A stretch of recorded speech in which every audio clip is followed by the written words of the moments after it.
Hi hello నమస్తే welcome to mister Rama media. నేను మీ anchor Ramavath. Yes, మొత్తానికి వైఎస్ఆర్సీపీలో అతిపెద్ద వికెట్ పడిపోయింది.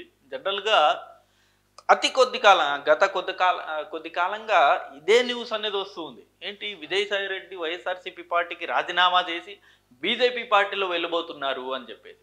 సో దానికి ఎప్పటికప్పుడు ఆయన కొట్టిపరుస్తూ ఉన్నారు. అసలు నేను పుట్టిందే వైఎస్ఆర్సీపీ పార్టీ కోసం, నేను అసలు ఈ వేరే పార్టీకి వెళ్ళను అన్న రీతిలో ఆయన స్టేట్మెంట్లు ఇచ్చారు గతంలో.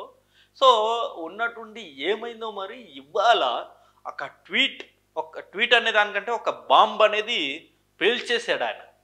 ఇక నుండి రాజకీయాలకి నేను పూర్తిగా దూరంగా ఉంటాను, వైఎస్ఆర్సీపీ పార్టీకి రాజీనామా చేసేస్తాను, ఇక నుండి నా కంప్లీట్ మిగిలిన జీవితం మొత్తం వ్యవసాయానికి నేను పరిమితం చేస్తాను అని చెప్పేసి ఒక బాంబ్ అనేది పేల్చారు. సో మనందరికి తెలిసిందే విజయసాయి రెడ్డి గారు వైఎస్ఆర్సీపీలో ఎంత కీలకమైన వ్యక్తో మనందరికీ తెలుసు. జగన్ గారి తర్వాత అంత కీలకమైన వ్యక్తి ఆయనే. ఒకప్పుడు ఇదే సజ్జల రామకృష్ణారెడ్డి గారు రానప్పుడు ఇదే విజయసాయి రెడ్డి గారు మొత్తం పార్టీని మొత్తం ఆయన నడిపించేవారు. ఇప్పుడు ప్రస్తుతం వచ్చేసి సజ్జల రామకృష్ణారెడ్డి గారు మొత్తం నడిపిస్తున్నారు. కానీ గతంలో మనం చూసుకున్నట్టయితే ఈవెన్ జగన్ గారు జైలుకి వెళ్ళి వచ్చిన తర్వాత ఆ పాదయాత్ర సమయంలోనూ 2014 సమయంలోనూ ఈ సమయాలన్నిట్లో కూడా ఇదే విజయసాయి రెడ్డి గారు చాలా అంటే చాలా కీలకంగా ఉన్నారు వైఎస్ఆర్సీపీ పార్టీలో. ఇప్పుడు ప్రస్తుతం వచ్చేసి సజ్జల రామకృష్ణారెడ్డి గారు చాలా కీ రోల్ ప్లే చేస్తున్నారు. బట్ ఈయనకు మాత్రం ఎక్కడే కానీ వైఎస్ జగన్ గారు ఎప్పుడే కానీ గౌరవానికి ఏమాత్రం తగ్గించలేదు. ఇప్పుడు సజ్జల రామకృష్ణారెడ్డి ఇటు విజయసాయి రెడ్డి గారు ఇద్దరు జగన్కి రైట్ అండ్ లెఫ్ట్ హ్యాండ్ లాగా పనిచేశారు. అలాంటి వ్యక్తి ఉన్నట్టుండి ఎందుకో రాజకీయాల నుండి సడన్గా దూరం కాబోతున్నారు. సో ఒకసారి ఆయన చేసిన ట్వీట్ ఒకసారి మనం చూద్దాం. రాజకీయాల నుండి తప్పుకుంటున్నాను, రాజ్యసభ సభ్యత్వానికి రేపు 25వ తారీఖున రాజీనామా చేస్తున్నాను, ఏ రాజకీయ పార్టీలోనూ చేరడం లేదు, వేరే పదవుల్లో ప్రయోజనాల్లో లేక డబ్బుతో ఆశించి రాజీనామా చేయడం లేదు అని చెప్పారు. సో ఇక్కడైతే ఒకటి ఆల్రెడీ ఒక కామెంట్స్ అయితే సోషల్ మీడియాలో స్టార్ట్ అయింది. కేవలం లోకేష్ గారికి భయపడి ఈయన రాజీనామా చేస్తున్నారని అయితే సోషల్ మీడియాలో ఆల్రెడీ ఈ టీడీపీ వాళ్ళు మొత్తం పోస్ట్ అనేది వైరల్ చేస్తూ ఉన్నారు. లోకేష్ గారు ఎలాంటి యాక్షన్ తీసుకోబోతున్నారు అని ఆ భయానికే. ఇప్పుడు అనేక కేసులు కూడా ప్రస్తుతం టీడీపీ అంటే కూటమి ప్రభుత్వం కూడా అనేక కేసులు ఈయన మీద పెట్టడానికి సిద్ధమైంది. మచిలీపట్నం పోర్టుకు సంబంధించి కావచ్చు, వైజాగ్ భూములకు సంబంధించి కావచ్చు, ఇలా అనేక కేసులు విజయసాయి రెడ్డి గారి మీద పెట్టడానికైతే సిద్ధమైపోయింది. సో దీనికి భయపడే ప్రస్తుతం విజయసాయి రెడ్డి గారు రాజకీయాలకి దూరంగా ఉంటున్నారనే ఒక వార్త కూడా ఇప్పుడు సోషల్ మీడియాలో చాలా విస్తృతంగా ప్రచారంలో ఉంది. ఈ నిర్ణయం పూర్తిగా నా వ్యక్తిగతం, ఎలాంటి ఒత్తిడి లేవు, ఎవరు ప్రభావితం చేయలేదు. 4 దశాబ్దాలుగా 3 తరాలుగా నన్ను నమ్మి ఆదరించిన వైఎస్ కుటుంబానికి రుణపడి ఉంటాను. 2 సార్లు రాజ్యసభ సభ్యునిగా అవకాశం ఇచ్చిన జగన్ గారికి, నన్ను ఇంతటి ఉన్నత స్థాయికి తీసుకెళ్లిన భారతమ్మ గారికి సదా కృతజ్ఞుడు. నిజంగా అండి, విజయసాయి రెడ్డి గారు ఇప్పుడు జగన్ గారు నమ్మిన కోటరీలో కొందరిని నమ్మారు. ఒక 5-6 ఉంటే అందులో కీలకమైన వ్యక్తి మీరు ఇలాంటి సమయం వైఎస్ జగన్ గారు వైఎస్ జగన్ గారు ప్రతిపక్ష హోదా లేని సమయంలో మీరు రాజీనామా చేయడం అన్నది ఎంతవరకు కరెక్ట్? ఒక్కసారి ఆలోచిస్తే బాగుండేది.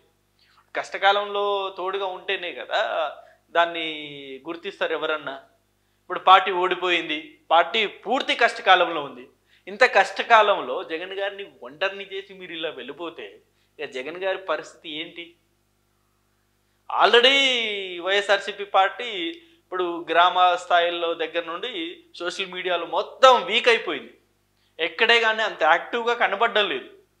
అప్పుడప్పుడు మీలాంటి వ్యక్తులు ఇటు చంద్రబాబు నాయుడు గారినో, ఇటు పవన్ కళ్యాణ్ గారినో, లేకపోతే లోకేష్ గారినో టార్గెట్ చేస్తూ విమర్శలు చేస్తేనే కదా కింది స్థాయి వాళ్ళకి కొంచెం ధైర్యం అనేది వస్తుంది.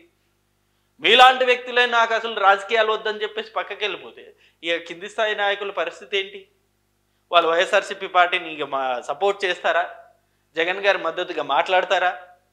ఇటు కూటమి ప్రభుత్వానికి వ్యతిరేకంగా ఏదన్నా స్టేట్మెంట్ ఇవ్వగలరా? ఇవ్వలేరు కదా. జగన్ గారికి మంచి జరగాలని కోరుకుంటున్నా, ఇదొక స్టేట్మెంట్ అనేది ఇచ్చారు. ఇప్పుడు మీలాంటి వ్యక్తులందరూ బయటకు వెళ్ళిపోయిన తర్వాత ఇంక జగన్ గారికి మంచి జరగాలని కోరుకోవడం ఏముంది అసలు? లోపల రాజకీయాల్లో ఉండి జగన్ గారి కొరకు ఫైట్ చేస్తే అది జగన్ గారికి మంచి చేసిన వాళ్ళు అవుతారు తప్ప, మీరు రాజకీయాల నుండి బయటకు వెళ్ళిపోయి మీకు మంచి జరగాలని చెప్పేసి ఒక స్టేట్మెంట్ ఇస్తే కరెక్ట్ కాదు కదా. అంటే మీ వ్యక్తిగత విషయాలు ఏదైనా ఉండొచ్చు, మీరు ఎందుకు రాజకీయాల నుండి బయటకు వెళ్ళిపోతున్నారో అది మీ వ్యక్తిగతం. బట్ ఇప్పుడున్న పరిస్థితుల్లో రాజకీయాలు వదిలేయడం అనేది కరెక్ట్ కాదన్నది చాలామంది అభిప్రాయం, ఇంక్లూడింగ్ నా అభిప్రాయం కూడా అదే. పార్లమెంటరీ పార్టీ నాయకుడిగా, రాజ్యసభలో ఫ్లోర్ లీడర్గా, పార్టీ జాతీయ ప్రధాన కార్యదర్శిగా పార్టీ మరియు రాష్ట్ర ప్రయోజనాల కోసం చిత్తశుద్ధితో శక్తి వంచన లేకుండా కృషి చేశా. కేంద్రానికి రాష్ట్రానికి మధ్య వారధిగా పనిచేశా. దాదాపు 9 సంవత్సరాలు ప్రోత్సహించి కొండంత బలాన్ని మనోధైర్యాన్ని ఇచ్చిన తెలుగు రాష్ట్రాల్లో నాకు గుర్తింపునిచ్చిన ప్రధాని మోదీ గారికి, హోంమంత్రి అమిత్ షా గారికి ప్రత్యేక ధన్యవాదాలు. సో ఇక్కడ కూడా ఒకటి మనం ఈ లింక్ని మనం డీకోడ్ చేయొచ్చు. ఇప్పుడు ఇక్కడ ముఖ్యంగా ఇక్కడ ఆయన థ్యాంక్స్ చెప్పింది, ఇక్కడ వైఎస్ జగన్ గారికి అలాగే భారతమ్మ గారికి చాలా థ్యాంక్స్ చెప్పారు. ఇవాళ ఈ స్థాయికి వచ్చాను అంటే అది మీ ఎంకరేజ్మెంటే అని చెప్పేసి.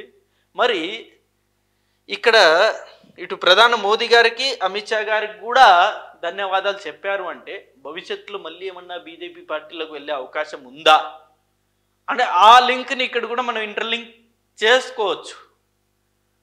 సో అది కూడా డెఫినెట్లీ డీకోడ్ చేస్తారు. భవిష్యత్తులో ఖచ్చితంగా ఏదో ఒక పార్టీలో వెళ్తారు అని చెప్పేసి.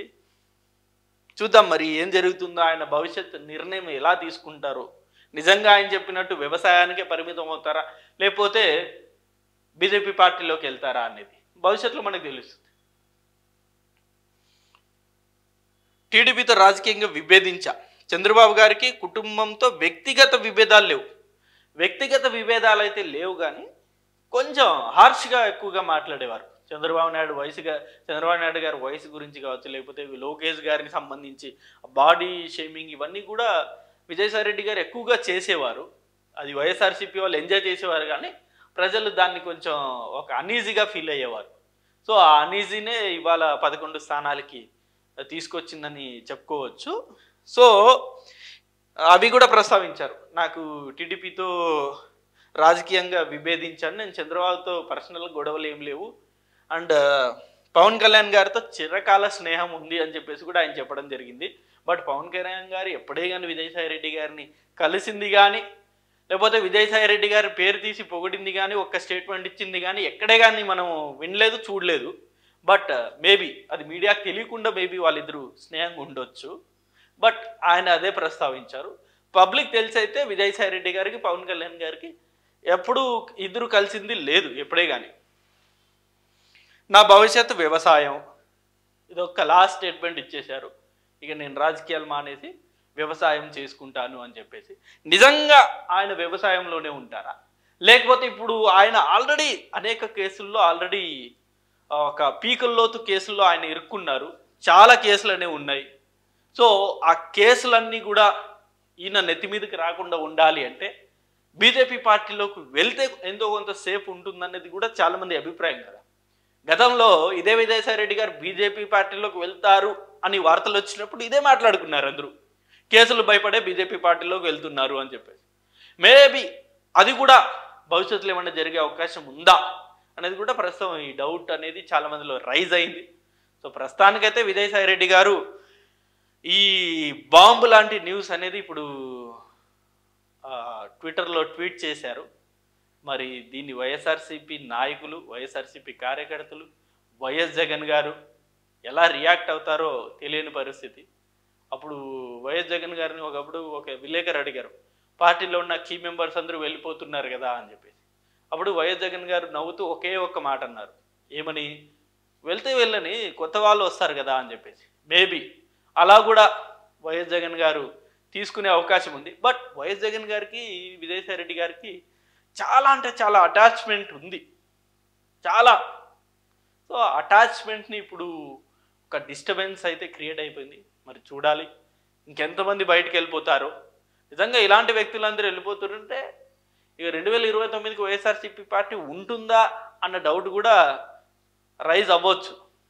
మరి చూద్దాం భవిష్యత్ వైఎస్ఆర్సీపీ పార్టీలో ఇంకెంతమంది బయటకు వెళ్ళిపోతారు.